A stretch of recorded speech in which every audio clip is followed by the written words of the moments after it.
Assalamualaikum warahmatullahi wabarakatuh. Sebelum masuk ke dalam materi, saya akan memperkenalkan diri saya terlebih dahulu. Perkenalkan, nama saya Febrian Rizky Fatahillah dengan NIM 2006 06110087, Fakultas Saintek, jurusan Teknik Arsitektur, kelas Pancasila C dengan dosen pembimbing Bapak Moh Kamiluzaman MPDI. Di sini saya akan membahas tentang perbandingan ideologi Pancasila dengan ideologi sosialisme.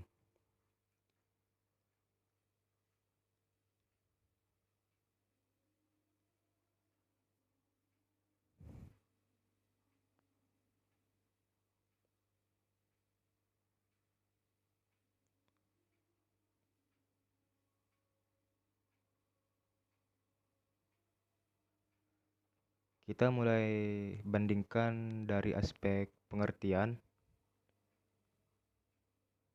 ideologi Pancasila.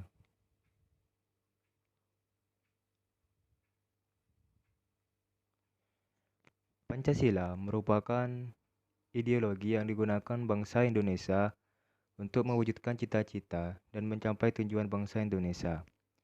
Pancasila diresmikan sah sebagai dasar negara pada sidang PPKI yang kedua pada tanggal 18 Agustus 1945. Pancasila merupakan kata yang berasal dari bahasa Sanskerta yang mempunyai arti panca, artinya lima, dan sila artinya batu, sendi, alas, dan dasar. Dan secara etimologis, Pancasila dapat diartikan yaitu dasar yang memiliki 5 unsur. Pancasila digunakan sebagai ideologi di Indonesia karena nilai-nilai yang terkandung dalam sila Pancasila sesuai dengan nilai-nilai luhur budaya bangsa Indonesia. Nilai-nilai dalam Pancasila juga cocok dengan bangsa Indonesia karena nilai-nilai dalam Pancasila sudah ada dan digunakan sejak dahulu dalam kehidupan sehari-hari. Oleh karena itu, Pancasila digunakan sebagai ideologi karena nilai luhur yang diyakini kebenarannya serta kebaikannya yang digunakan sebagai acuan atau pedoman kehidupan bangsa Indonesia, sehingga menimbulkan tekad yang kuat dalam mewujudkannya dalam kehidupan nyata. Dijadikannya Pancasila sebagai ideologi bagi bangsa Indonesia, maka setiap permasalahannya, keagamaan, kenegaraan, ekonomi, kebudayaan, dan politik dapat dijelaskan oleh ideologi Pancasila. Sedangkan pengertian dari ideologi sosialisme itu sendiri, yaitu sosialisme merupakan ideologi yang muncul sebagai respon atas kemunculan ideologi liberal dan kapitalis pada akhir abad 18 sampai dengan awal abad 19 Masehi. Di wilayah benua Eropa seperti halnya komunisme, sosialisme pun muncul saat terjadinya revolusi industri di Inggris yang mana pada waktu itu terjadi perbedaan kelas antara bourgeois dengan proletar karena para bourgeois atau majikan melakukan eksploitasi kepada kaum proletar atau buruh untuk kepentingannya sehingga para proletar mendapat gaji yang kecil dan tinggal di kawasan kumuh dan jauh dari kata sejahtera, sehingga hal tersebut menimbulkan revolusi sosial yang digerakkan oleh Karl Marx serta Friedrich Engels, dan lahirlah ideologi baru yakni ideologi sosialisme. Setelah itu kita bandingkan pada aspek keagamaan. Ideologi Pancasila. Dalam agama, Pancasila jelas mengakui adanya agama dan percaya terhadap keberadaan Tuhan. Hal tersebut mengacu pada sila yang terdapat dalam Pancasila, yakni sila pertama yang berbunyi ketuhanan yang Maha Esa. Artinya, Pancasila mewajibkan warga negara Indonesia supaya menganut agama atau kepercayaan seperti agama Islam, Kristen, Protestan, Hindu, dan Buddha. Dengan demikian, pandangan Pancasila dalam konteks agama dan kepercayaan sangat menentang adanya orang yang tidak memiliki agama atau ateisme. Pancasila dengan sifat yang luas memberikan kebebasan setiap individu untuk memilih agama yang dijadikan sebagai kepercayaan. Hubungan antara agama dan negara juga cukup erat sehingga dalam Pancasila tidak mengenal yang namanya sekuler atau menghilangkan unsur-unsur dalam suatu kehidupan bermasyarakat. Selanjutnya, aspek agama menurut ideologi sosialisme. Adapun ciri pokok pertama, ajaran komunisme adalah sifat yang ateis, tidak mengimani Allah. Orang komunis menganggap Tuhan tidak ada. Kalau ia berpikir Tuhan tidak ada, akan tetapi ia berpikir Tuhan ada. Jadi Tuhan ada, maka kebebasan. Sekarang kita selanjutnya aspek agama dalam ideologi sosialisme. Adapun ciri pokok pertama, ajaran komunisme adalah sifatnya yang ateis, tidak mengimani Allah. Orang komunis menganggap Tuhan itu tidak ada. Kalau ia berpikir Tuhan itu tidak ada, akan tetapi kalau ia berpikir Tuhan ada, jadilah Tuhan ada, maka keberadaan Tuhan terserah kepada manusia. Dalam konteks agama sosialis menganggap bahwa setiap individu berhak memeluk agama yang diyakini setiap individu. Tetapi, dalam sosialisme juga menganggap hal yang sah dan lumrah apabila individu tersebut tidak menganut agama apapun, serta tidak percaya dengan keberadaan Tuhan atau ateisme. Dalam pemerintah, untuk menjalankan sebuah negara, sosialisme memiliki sifat yang sekuler, yakni tidak melibatkan agama dalam urusan yang menyangkut dengan negara, seperti pembuatan keputusan maupun kebijakan pengaruh agama dihilangkan. Sekarang kita bandingkan dalam aspek persatuan dan kesatuan.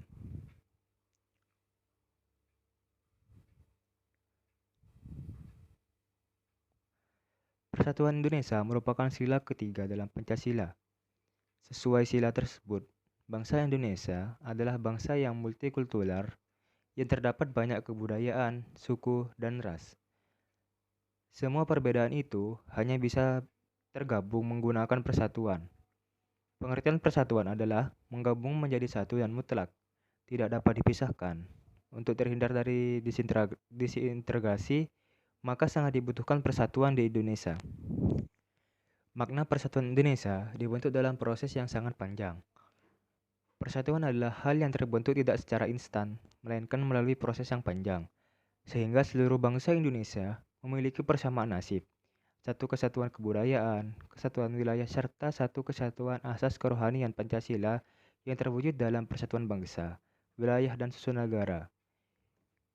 Indonesia terdiri dari beberapa suku, budaya, bahasa, agama, dan ras. Semua perbedaan tersebut harus memiliki wadah untuk bergabung menjadi satu, yaitu persatuan. Negara Indonesia sangat besar dan luas, sehingga sangat sulit untuk menyatukannya apabila tidak ada persatuan. Maka dari itu, sebuah persatuan sangat penting di dalam negara agar terwujud kesatuan dan persatuan. Persatuan sangat penting bagi sebuah negara yang ingin hidup sejahtera. Persatuan juga akan mewujudkan kerjasama yang baik dengan negara lain.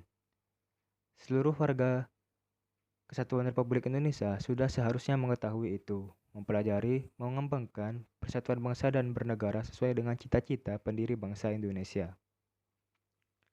Sedangkan persatuan dan kesatuan menurut ideologi sosialisme yaitu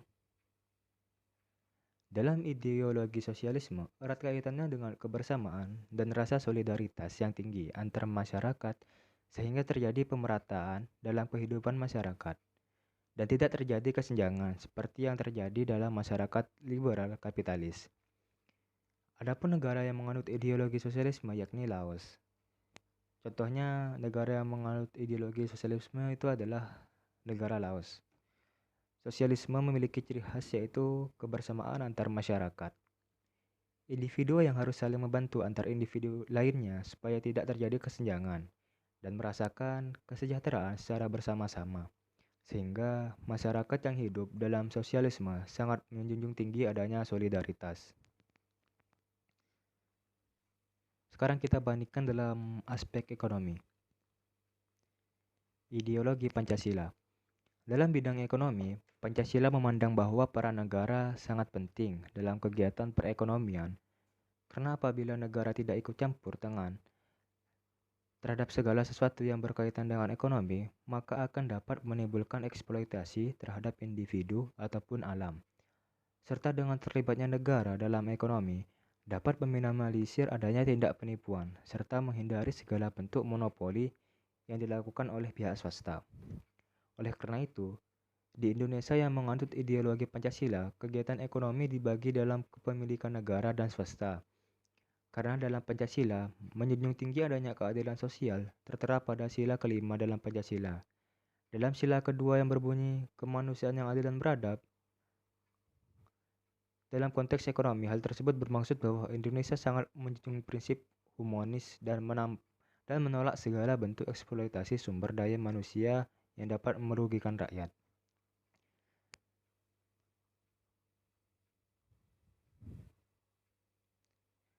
Aspek ekonomi dalam ideologi sosialisme. Sosialisme memandang ekonomi seharusnya setiap individu tidak menciptakan kesenjangan dalam kehidupan bermasyarakat. Artinya antar individu harus rela untuk berbagi antar sesama, sehingga terjadi pemerataan. Hubungan sosialisme dengan pemerintahan dalam sektor ekonomi adalah pemerintah menjadi pengendali dalam sektor ekonomi yang terjadi dalam masyarakat dan mengharuskan setiap individu untuk saling membantu, sehingga dapat menciptakan kesejahteraan yang dapat dirasakan secara bersama-sama. Pemerintah juga ikut intervensi dalam membantu harga yang terjadi dalam mekanisme pasar. Segala bentuk alat produksi dikuasai oleh negara sehingga peran individu atau swasta sangat dibatasi atau kecil. Dalam negara yang menganut ideologi sosialis, dalam bidang pendidikan peran pemerintah sangat diperlukan karena dalam negara sosialis dalam pendidikan akan melakukan doktrinisasi dan juga pengabdian secara total kepada negara. Sehingga dalam negara sosialis, para pelajar kelak nantinya tidak akan pernah lupa terhadap nilai-nilai yang terdapat dalam sosialisme.